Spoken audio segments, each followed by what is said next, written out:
Hi, it's Katie Jarvis with Managing the Mess. I'm going to teach you in this video how to get those art supply orders ready for the next school year. When I'm getting those orders ready for the next school year, I'm doing two different things. I'm taking inventory of the supplies that we currently have, but I'm also taking inventory of my ideas. At this time, when I'm getting the supply orders ready, I'll also be thinking about what did I spend my own money on this school year? Are those things that I can tuck into my orders for next year, or are those things that I could have students donate and have families donate to the school the next school year? So I'm getting together a wish list. In the past school year, we did this by sending out a paper at the beginning of the school year that also had a QR code on it. And this linked to our Amazon wish list where students could find these items and families could send these items directly to our school. We included baby wipes and paper towels for cleanup because let's face it, the school paper towels just don't cut it. We also asked if families could bring in Ziploc bags so that we can store some of our various art materials and projects. We also were sure to make sure that we asked for some recycled items. So we added on yogurt cups as well as egg cartons for paint, and we could request those throughout the school year. The reason that we are very careful to add those things in, because that way all families, despite their socioeconomic status, they can help and support this school. We'll also at this time ask for extras. So if families have any extra markers when these things are on sale at the beginning of the school year, if they've got extra Play-Doh toys and things like that at home, or decorative scissors or hole punches, we ask for any of those extra craft items and we put them to use on our ketchup and pickle day. So this is an incentive that we do at the end of the quarter where students earn some free time, and we're not using our best supplies on these days. We're using those items that were donated from families at the beginning of the year. I suggest that you take an inventory of what supplies you currently have before you place your orders. So at my school, we have 2 art teachers, so we each inventory what is in our own room, and then we work together to inventory what is in our common areas. This helps us to reflect on what did we use a lot of that school year that we really need to order a lot more for the coming school year, and what did we really not reach for? Are there items we just don't really use anymore, or we feel like the quality of that product's going down, we want to look for new things?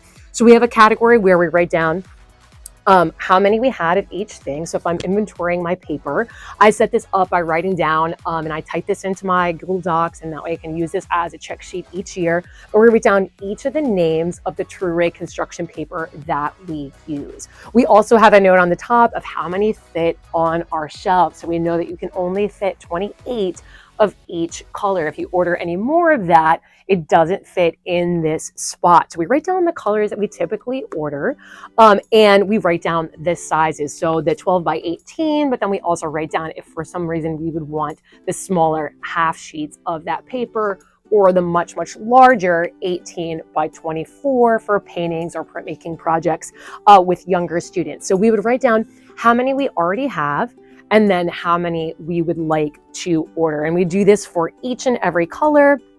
And we go through so we're able to plan out what we would need for the next year. One thing that we really found helpful in our orders from this past year was to get some of these True multi-packs. So packs of paper that already came with a bunch of different colors in them, made certain projects and prepping materials just a little bit easier. Instead of having to grab and get some from each one of the packets, already having a pack of warm colors, cool colors, neon colors was quite a bit of a time saver for us.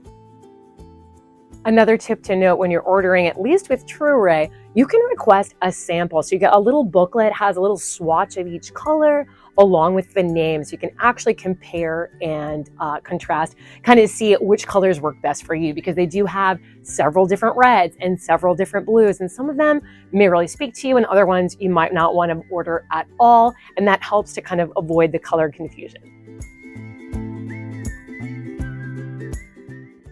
For printmaking, we take inventory of all the tubes of ink that we have that are unopened. opened. So we label them by the year so that we're sure we're rotating through and using our oldest supply first. And we only count tubes that we have not opened. And we also note the size because we have found that we really like these larger tubes that are the 5 fluid ounces. We go through way too many of those smaller tubes and it's harder for students to get the ink out. So we'll note the size and the color and then how many we would order for the next year. On our inventory sheet then, we're also looking at the printmaking supplies, the materials that will go along with the ink. How are our brayers doing? How are our rollers doing? Do we need more of those for the coming school year? Have some of those been damaged? For our 6th grade, we do easy cut linoleum printmaking. So we would take care to order these, thinking about how many students are in that incoming class.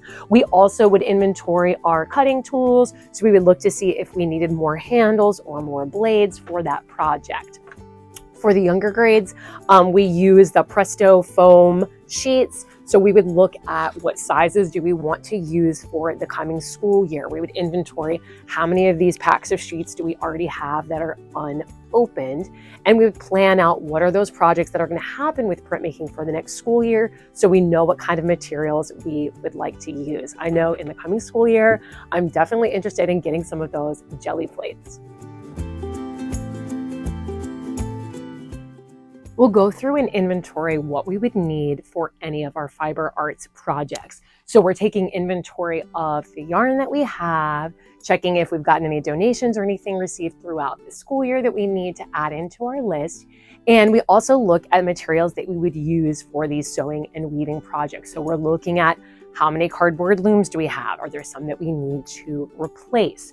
We're looking at how much burlap we have so that we know we have those for our sewing projects for the next school year. So we're figuring about how long are those? What size are we going to do for each grade level? And then approximately how many rolls of that burlap will we need? We also check into our supplies such as our needles. We use these longer 6-inch needles for weaving that have a super duper large eye. The ones that are blue are definitely our favorite. This also comes in a 3-inch size with that extra large eye, and these ones are extra thick. So we found that they last from year to year, and they're a better investment than those smaller ones. When we're inventorying our paint, we take a day where we open up all of the cabinets and count through all the paint that we have. We note how many we have of each color and how many we have of each size, because we do buy gallons of black and white that we use a lot for the younger grades for stamping projects. We're sure to rotate through the paint, so we write the year whenever we receive a new bottle of paint, and so that we're using the oldest paint first. When we're inventorying the paint, we're also doing our temper cakes. So I have 2 sets that I use within my classroom. As you can tell, they're very well loved. And I would go through and note which colors were running out, and you're able to buy refills that just pop right into those trays. I don't use these refills until the colors there are completely gone. Students definitely think when they see that little donut shape that it's gone, but if they add a little bit of water, they work just fine. When you're doing your paints, and you can also be thinking about any tools that you use that go with painting. So when I'm thinking about those temper cakes, I'm thinking about the teacher tool. Do I need a little spray bottle to spray those down before students use them so that they're already moist and ready to go? When we're inventorying our paint, we're also going to take inventory of our water cups. Were any of those damaged or broken? Do we need to buy another set for the upcoming school year? We'll inventory our paint brushes. So we'll look at the ones that we have. Damaged ones we do use for glaze, and all of my paintbrush recommendations can be found in my Managing the Paint video, which is what you're going to be watching as soon as this video finishes.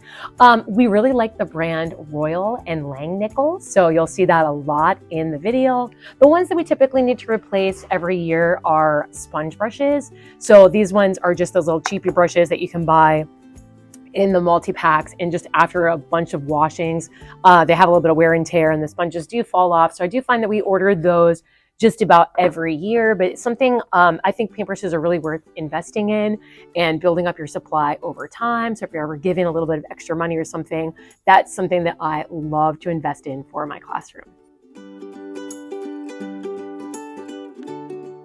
We take inventory of all of our markers and crayons, all of our coloring supplies, all of our drawing supplies, so we know what is needed to be ordered for the next school year. We're thinking about metallic Sharpies. How many do we have that we haven't opened yet? How many do we need for the next school year? We're thinking about those extra fine Sharpies. Those are the ones that are like a pen, and the fine Sharpies. These are the ones that are more the typical, what you call a Sharpie that looks like a marker. We're keeping inventory of the different types of crayons that we have, maybe that we haven't opened. Are we wanting to buy class packs for the next year? I tend to buy those Colors of the World skin packs, so that's something that's always on my list for each year.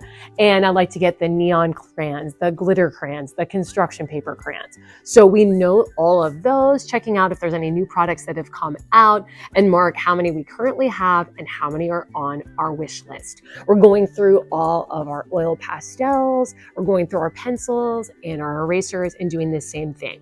How many do we have? How many will we need for next school year? I would take inventory of all the glue that you have. And think about your glue systems. Are things working for you? Are there things that you've seen out there that you want to try and get those glue materials in for the next school year? The ones that I'm currently using are, I order gallons of glue so that I can refill these little glue bottles. I got these on Amazon, but I'm seeing them pop up in art supply catalogs. They're from the brand called Coloration.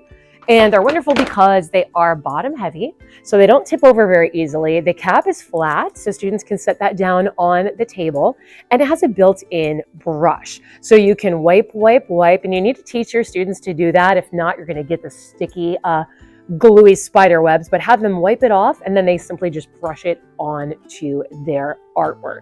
This is something that I'm reaching for a lot with students because it doesn't clog like those Elmer's glue bottles. I do order some of those every year, but it's something I might be taking off my list because I'm telling you, these work for pretty much everything. For glue sticks, I like to order the giant sticks, the class packs, because these are larger, they last longer. You're not constantly having to go and get a new glue stick. And at the beginning of the year, I do use glue sponges with my kindergartners. So these are simply little containers that I got from Lakeshore. They're great because they do snap on really tight. And I put a new sponge in every year and pour some of the gallon glue on top. And this is a great way for kindergartners for their first experience with glue. You want to take inventory of just all the odds and ends, those fun little crafting materials that you have in your art room. I always take note of how many wiggle eyes I have, how many of the popsicle sticks do I have, how many do I have of the tongue depressor size, and I'm counting unopened boxes or bags of these items. Things that are open, we just kind of count as extra. In this cabinet, I can see that I also have pipe cleaners, and I keep my foam in there for the printmaking, but that's something you're going to inventory when you inventory all of your printmaking supplies. In this cabinet, I've got some sequins, I've got beads, and I have scratch art. So I'd be writing down how many do I have of those items and how many do I think I'm going to need for the next school year. And you can probably see that I printed out a list of my inventory and I'm writing them down as I go to inventory that, but I would import these numbers into my Google Drive so that I'm able to come back and refer to them. It's fun to look at this from year to year and see, what you've used in the past rather than guessing with your supply budget.